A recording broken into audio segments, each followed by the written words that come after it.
Okay, hey, welcome. To Studio 104. You had a very, very busy last couple of weeks, Iggy Azalea. I know, I have, haven't I? But I've been having a really good time. Well, I will tell you that from our point of view, Iggy, in radio, we've had a lot of fans, a lot of stars come to Studio 104. We are very excited to welcome you to Houston once again. Oh, yeah, thank you. And a lot of people were very excited to know that you were coming here because you have some Houston history that we're not 100% clear on, like when you were here and what you were doing. But sometimes people think, oh, that Hurricane Ike ran her out. Yeah, it did.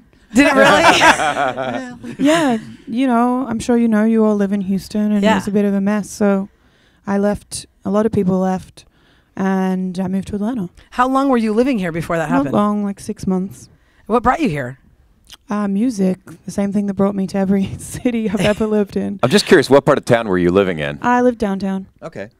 So we have a lot of awesome recording studios here. Do you remember which one that you went to, or were you hitting any of them here when you? No, I wasn't hitting any actual like well-known studios. I was just recording in people's homes, home studio setups. I have one of them. Yeah, you might go to Kevin's house. Yeah. Well, we have filled Studio 104 with some of your super fans, and we're very excited to have you here in such an intimate environment. No, thanks for having me. And I know you've been really open with what's been going on in your personal life, so I see that you're not wearing your engagement ring. I don't know not by choice. No. It's just like you're getting it. No, I'm not talking about the ring. I'm talking about everybody asking me questions about it. Oh, okay. Gotcha. Yeah, I mean, because the thing is, though, I will tell you, Iggy, you are being very cooperative with that. I mean, a lot of people will be like, no questions about that.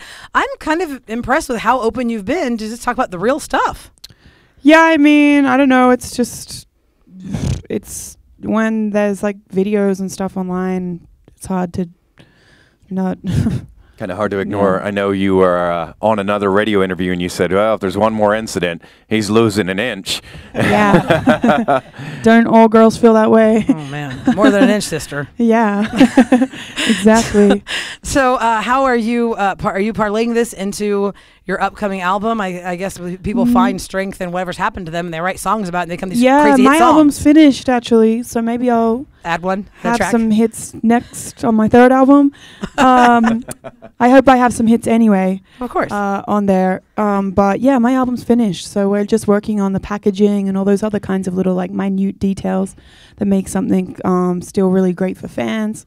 So we're almost done that. I mean, as you said, it's been a really busy few weeks and I've been kind of everywhere talking to everyone. So I'm going to get home tomorrow and just like listen to the album one last time all the way through, mixed and mastered, and make sure it's all perfect. I think it is, and just sign off on all my packaging and all those things, and then it's all getting sent off. So I have a question about when you go and perform your album. You've just written all these tracks. They're so fresh and new, and you're not used to doing them like your other tracks. Yeah. How often do you get to the point where you're like, uh-oh, what's that next line coming up? No. You know what? It's funny. It's kind of the opposite, though. Things that are new are always fresh in my mind, so I don't have any problem remembering them. It's the things that you've performed, ironically, 400 times that you sometimes can mess up on, just because your brain kind of goes into like autopilot mode where you've gone through the motions so many times. It's like you're not even present in your body, just doing it. And sometimes it's so second nature that you start multitasking in your brain, or I might start thinking about other things, or I'm looking at things in the crowd that distract me, and then I'm like think I've got it so together.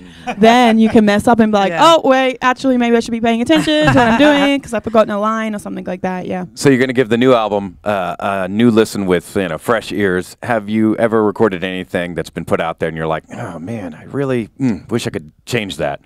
You know, on my first album there were definitely some songs that I was like, I don't know if this belongs on the album, but then maybe the people that I was working with might have really loved the song, or other friends or label might be like, no, this is a great one, like keep it, you should keep it, you gotta put this on there.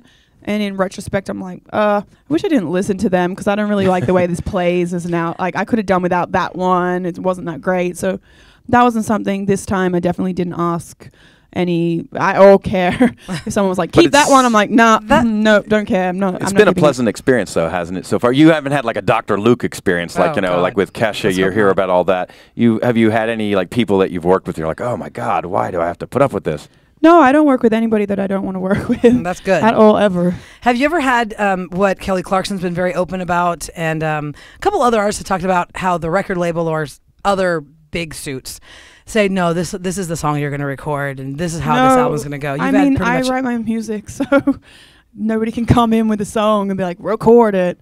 I think maybe that's something singers might go through a little bit more, because a lot of singers aren't necessarily songwriters as well. With rap, it's a little different. I'm the one that creates the music, so you can't walk in a record with me and then like make me record it. It's just not something that. Or maybe you had passion for one song, Iggy, and you really, really liked it, but whoever's putting your package together is like, well, maybe we'll put that like fifth one down. No, that kind of thing. Nothing like that. Do the song order. Yeah, you do it all. That's really good. They have zero control. That's great. I'd like to know a little bit more about what's coming in your new album. Your first album / mixtape, very risque. Then into your second. Yeah, all mixtapes, definitely. But I love that you called it an album. That was very sweet. and I mean, one of my favorite song on that first mixtape album, I can't even repeat in front of some of these young folks. I'd be afraid to. Ears. But not for, thinking of all your past material, where do you think, or where would you say the direction is of this new album? Those kinds of songs I haven't been. It's been a while since I had anything that raunchy. So that's not really my focus lyrically, of course. I mean, the album's called Digital Distortion, and thematically, that's kind of the thing that's piecing all the songs together in terms of something topical. But sonically, I do think there is definitely a lot of references to older mixtapes. And there are some of those sounds that maybe we didn't hear in the new classic that we heard on mixtapes that have been brought back. But I don't know that a lot of the playfulness of the mixtapes is there, but it's definitely still like polished. I have a different approach to songwriting now than I did when I first came out, so that's going to change. But it's not like talking about people's like hoo-haws or anything like that. Yeah. But that stuff's fun too. It is fun too. Yeah, it's a bit hard to perform at this like level in the game. It's just you kind of, and a lot of people be like, I wish you'd write a song like that again. It's like, you know what? Yeah, but do you feel weird I when you look can't even out? perform the old ones. Right. Because it's just, do you feel weird? It's one thing. Yeah, of course, and that's why I don't do it. Like why I don't write that kind of thing. And also, I'm a grown up now, and it's just not as much fun. Maybe when you're 20 writing that sort of thing, it feels a bit like that. And then when I'm about to be 26, and it's like, I don't know. I've done all my gutter jokes. Like I'm done with them. But when I first came out, I was doing like 21 and over or 18 and over shows, so it seems appropriate. But now then, obviously, it's have different phase of this your big life. Success. Yeah, and there's all ages shows, and moms are coming with the group of girls, and I just feel really uncomfortable performing those kinds of lyrics in front of a crowd like that. Wow, that's really good. That's refreshing to hear. Some people don't care, and look at you, you're thinking about your audience, right? That's great. Yeah, I mean, it feels weird. You're like, and there's some mom in that audience like. What does that mean, Mom? Speaking of audience, so we've got questions from your audience. We do right have here. some audience cool. questions. Actually, I'm going to start with one of these questions came from text this morning on our show. Okay, cool. And I'm going to start with that one only because you've been vocal in this, Iggy, and I think it's something that people in your position aren't necessarily vocal about. Plastic surgery. You are all about not hiding what you've done or what you want to do, or if you want to do it for yourself, right? Yeah, 100%. Did people ever give you heat? Like, you should just be happy with yourself. I mean, why not? You got the money, you got the fame. You can do I don't know. anymore. I hate when people say that. Ew. It's so lame. I feel my friends and I always talk about this. You should be happy with what you have. I don't listen. Just because I go and change something about myself doesn't mean that then I think I'm like some flawless goddess where everything is perfect and there's not one thing I would change. There's always going to be something that you wish was better about yourself. We're girls. Yeah, exactly. Whether you change it or you don't, that's just life. Some days you look in the mirror, you feel fat, or the next day you're the same, you feel great. Yeah, exactly. It's just called being a human being. So, but I just really hate. I feel like people that say you should be happy with you are. I don't know. I feel like that's like it's like that backhanded compliment thing that people that just aren't supportive of that whole thing period try to tell you to like get their agenda. It's like, what do you care? Stop telling someone what they should be happy with or shouldn't be happy with. The only answer you should ever have, unless you're worried that somebody's depressed or not in their right mind, if you have somebody that comes up to you that you know is totally mentally sane and says, guess what? You might not know, but actually, I've been thinking long and hard, and I'm going to get whatever the hell. Done. You should say, I'm happy for you that you made that's your choice. Good for you. And if you want me to bring you chicken noodle soup afterwards, give me a call. And that's all you should be saying. I hate it when people say, you should be happy with yourself. Don't tell somebody. You're like, what I'm they trying to get should happy with be. myself by plastic surgery. Yeah, it's everybody's body image is their own personal thing. Don't get involved with what somebody else's perception is with them by telling them not to do something if they're a grown-up adult and they've thought about it. And that's it. I hate when people do that. Bravo, applause on that one. There you go. Cue the applause. This is from Michael. Michael, where are you? Michael is originally from San Francisco, but he's here in Cool. Houston. Hey. His question is, what's the craziest thing you've done while you were growing up? Oh, that's tough. That you can tell us about. Yeah. Yeah, the craziest thing. This is funny because I was talking about this the other day, and I was, when you do stuff when you're young and then you feel really bad about it older, this wasn't maybe the craziest thing I've done, but the meanest thing I ever did, I kicked over all these guys' beehives. Oh my gosh. I know. And then I felt really bad about it afterwards. I don't know why I did that. All those How old bees were you? probably didn't have a home. Well, first of all, I was can- too attack old. you? Probably like 14 or 15. That's why we did it, because we wanted to keep why the were women you around a bunch of beehives? and see if a bee swarm would come and get us. Yeah, so you did it Stupid. thinking it would happen. Yeah, it didn't happen. Oh. Nothing even came out of there. But then I felt so bad because this guy that lived down the street from me had all these beehives, and we would walk past it on our way to high school and home from high school, and we'd all walk together, and we just got in our heads. It would be a really cool thing to kick over all these beehives and get chased. Are you saying by a swarm are of you saying his bees. house was infested with bees, or is he out No, there he's out there with a suit and hat. Yeah. Oh my God. And then when we walked to school the next morning, we saw him out there putting all his beehives back together, and I was like, I'm such a jerk. I just wish I didn't. What'd I do? Dude, No I honey don't for know why I you. did that Yeah. even then. It Oh, was bad. honey. Yeah, it was bad. It was a bad thing to do. That's probably, I used to just do, I Dumb don't know why stuff like- kids do those things. Don't kick over beehives, kids. Don't kick over Okay? any beehives. Don't kick beehives. Yeah. Brittany, where are you, Brittany? There's Brittany. Brittany's question is, in your dream collaboration, who would you work with and why? Would you pick that person? I don't know. I don't really have a dream collaboration. I kind of approach it like on a song by song basis. And I think each song, if I'm looking for a collaboration, is my dream collaboration for that particular piece of music. But there's no artist that I think like, oh, I'd just love to make it anything with blah, blah, blah. There's so many great people, but it really depends on the song as to who my dream collab would be. Have you geeked out, Iggy, and since you really became mainstream and the whole world knows you, have you geeked out like at an award show or you're somewhere and you see Can't believe somebody? I just met this person. Yeah.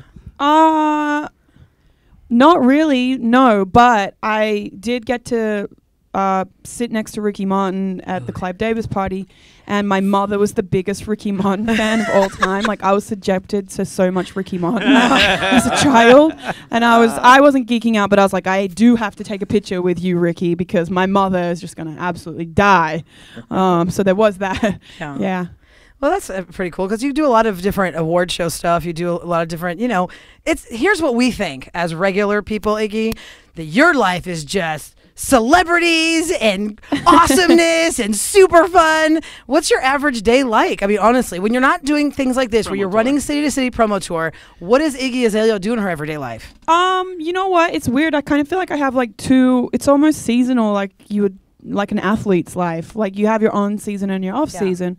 When I finished an album and I'm going to go out there and actually promote it, it never really ends, because even when I'll go home for 2 days now, but I won't do what I would regularly do in like my non-promotional, because I'm going to have to go listen to my album, make notes on this, and I'm doing the Seth Meyers performance is coming up. I'm going to have to approve whatever the creative is for it. We're going to have to rehearse for that. So it's like, it's always constantly going when you have a project out, even on the days that maybe you're not in the press or on a red carpet. So that's like a constant thing that probably lasts, a good 6 months. And then when you take a break and record again, then it's like the total opposite. And I just sit at home. I watch a lot of reality television. What's Then your I'm favorite? like really What do lazy. you watch? Come Tell us on. what your favorite I watch is. everything. All the Housewives, My Strange Addiction, Teen Mom. You watch like HGTV stuff? everything. Like flipping houses and things like that? or no? I don't like flipping houses, but I like Tiny House Nation. Oh God! Oh, you were just talking about We these just people that talked live in about like that. Yeah. 100 square foot home. That you think I you love could ever Tiny do House that? Nation. I'm always like, I need one of these instead of a tour bus. It would be so much better. They are real. Awesome. Okay, let's go next listener question. This is, I don't know if you can answer this, but Grant, where's Grant? So your new album is Digital Distortion. Grant's a super fan. He wants you to describe digital distortion in 1 to 3 words. That's hard, Grant. It is hard. I think it's aggressive. That's a good one word, but if I was going to add 2 more words to aggressive, I think it's aggressive, it's upbeat, and it's unapologetic. Would you call it pop friendly, or are you bordering on the urban hip hop sound? I mean, I think considering my first single is like number 25 on pop radio right now, I think it's pretty pop friendly. All right. Very nice, very pop friendly. What's that like though when Touche. you're driving? Have you ever been driving in the car and your song comes on? Like, what was the first time you ever experienced that? Like, You know what? I honestly, I don't remember the first time it ever came on the radio, like in a legitimate way, like with a real album. Yeah. I remember the first time anybody played my song on the radio, but it was on community radio, and I was probably about 14, and I was interning for them, and was like, "Please play it!" And they're like, "All right, we'll play it," but at like 4:43 In the morning. so that's the first time I ever remember hearing it on the radio. But of course, that wasn't like Legit. any of my hits are legitimate. Right. I don't remember that when but I even now, legitimately like, heard say it. you walk into a club or something and your music is playing, how does that make you feel? Well, I probably was working there that night, so it Yeah. should be. I don't ever go to clubs ever unless I'm there to do my job. Just because I don't drink alcohol, and they're like a massive security hazard. It's a lot of drunk people in a small area, and people it's just get funny ideas. So I don't do that. What do you do for fun in downtime though? Well, I have 2 horses that I own, so I love horseback riding, great. and I go a couple of times a week. I like to just hang out with my friends and go to restaurants, eat food, and You're in the right You're city. allowed to eat? Iggy, you're allowed to eat? You're a girl in entertainment. You're allowed to eat? yeah, of course. I mean, I think my big fat legs have got me a lot of money. Oh, please. Really? Now, I'm trying to get them even bigger. if you were to look at Twitter and not really know anything about Iggy, you would think, wow, this artist is very controversial. A lot of haterade going your way. Yeah. Now, with social media so popular with our young audience out here, at what point do you respond? At what point do you actually defend yourself versus ignore it?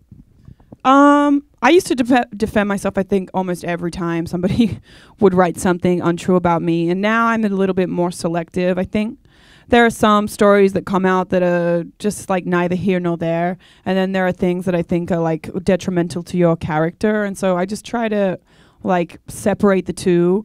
I don't really care if somebody's critical of my music or they say they didn't like my outfit, I'm the worst dress, or any of those things. It's just whatever. But when people that I've never met want to like write definitively as if we're friends and they know for sure I'm a terrible Yes. person, that I kind of have a problem with and maybe might clarify or respond, but otherwise, don't really care. Well, ignoring social media trolls is one thing, but what do you do when like Macklemore slamming you in a song? I don't think he slammed me in a song. I mean, he did clarify. The song, if you've listened to it, is written in the third person. It's supposed to be about what people who love hip-hop say to him. So if that's what people say to him, and I'm sure they do, because as you said, I'm polarizing, I'm controversial, then should I be mad that he wrote that in a song?